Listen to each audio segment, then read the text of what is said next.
नमस्कार दोस्तों।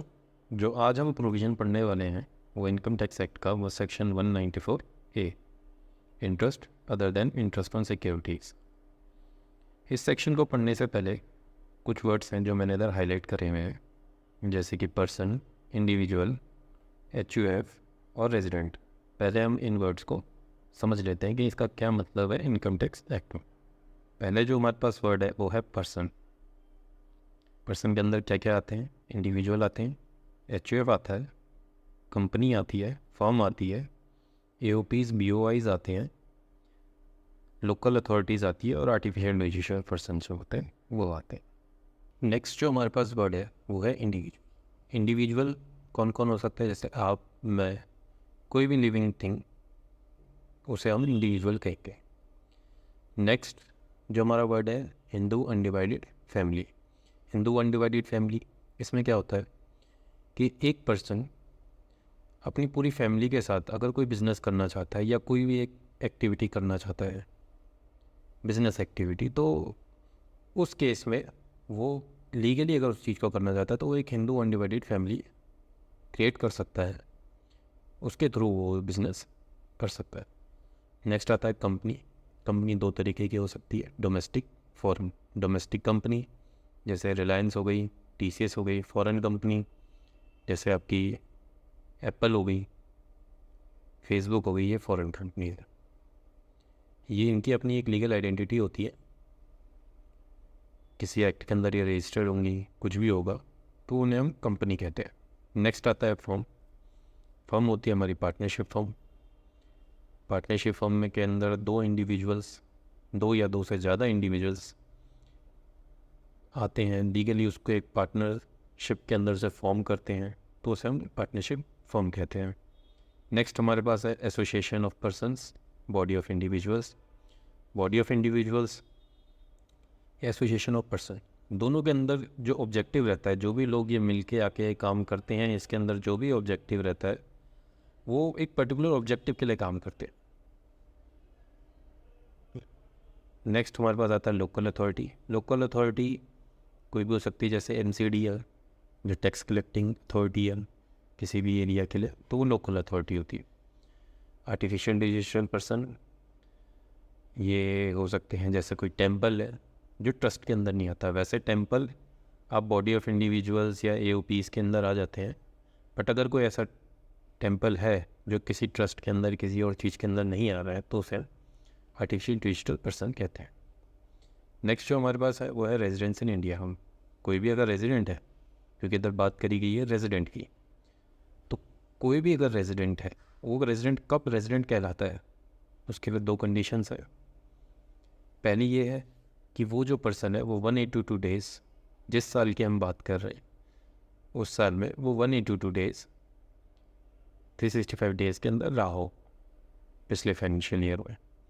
और नेक्स्ट, अगर ये कंडीशन सेटिस्फाई नहीं करता तो उसकी अगली कंडीशन भी ये है कि जो 4 पिछले फाइनेंशियल ईयर्स हैं उन सालों में अगर वो टोटल मिला के चारों साल में से किसी साल 180 दिन रहा, किसी साल 90 दिन रहा, किसी साल 90 दिन रहा, तो अगर वो टोटल मिला के 365 दिन से ज़्यादा हो जाता है, 365 डेज से ज़्यादा होता है, तो हम उसको हम रेजिडेंट कहते हैं।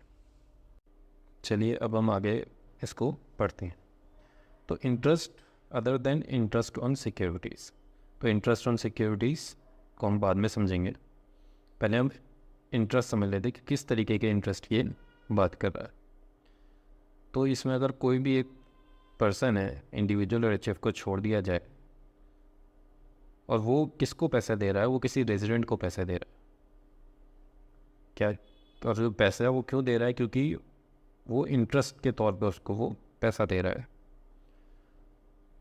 तो उस पैसे के ऊपर उसको 10% का TDS काट के, tax deducted at source, deduct करके 10% डिपॉजिट कराएगा गवर्नमेंट को।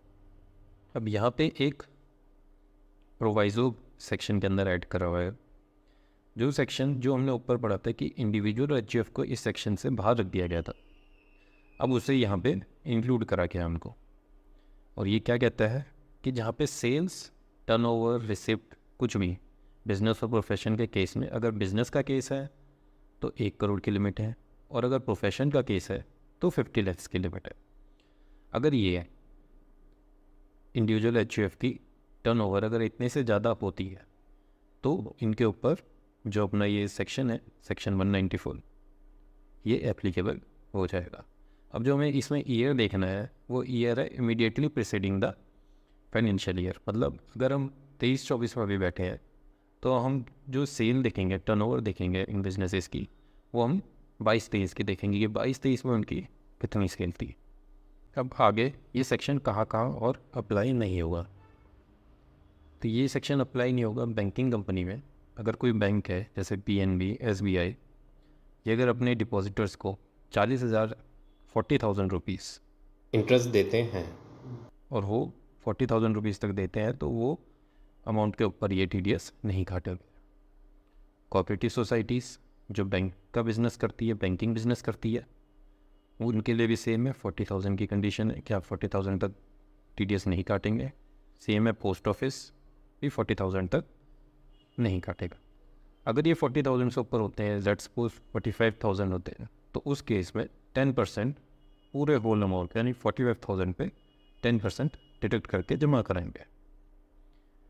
इनके अलावा बैंक्स, कोऑपरेटिव सोसाइटीज़ जो बैंकिंग का बिज़नेस करते हैं और पोस्ट ऑफिस, इनके अलावा और कोई है जैसे कि नॉर्मल कोई कंपनी हो गई, कोई इंडिविजुअल हो गया जो कंडीशन 1 करोड़ और 50 lakhs की कंडीशन पे सेटिस्फाई करता है, तो उस केस में 5,000 रुपीज़ से अगर वो ज़्यादा इंटरेस्ट पे कर रहा है तो उसको TDS काटना ज़रूरी।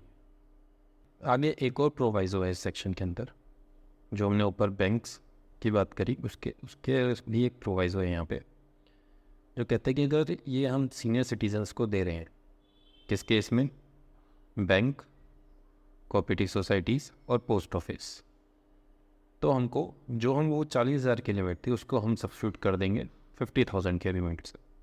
मतलब अगर सीनियर सिटीज़न है तो उसको अगर बैंक, कोऑपरेटिव सोसाइटी और पोस्ट ऑफिस अगर इंटरेस्ट दे रहे हैं तो वो 50,000 रुपीज़ तक उसके ऊपर TDS नहीं डिडक्ट करेंगे। फर्दर किन किन को TDS काटना है, फॉर्म अगर पार्टनर्स को TDS इंटरेस्ट पे कर रही है तो TDS नहीं काटेगी, डायरेक्ट नहीं काटेंगे। अगर कोई कोऑपरेटिव सोसाइटी अपने मेंबर्स को, ये कौन सी कोऑपरेटिव सोसाइटी है अदर देन जो बैंकिंग ऑपरेशंस नहीं करती है उनकी बात करी जा रही है, तो वो अगर अपने मेंबर्स को इंटरेस्ट देते हैं तो वो भी TDS नहीं काटेंगे।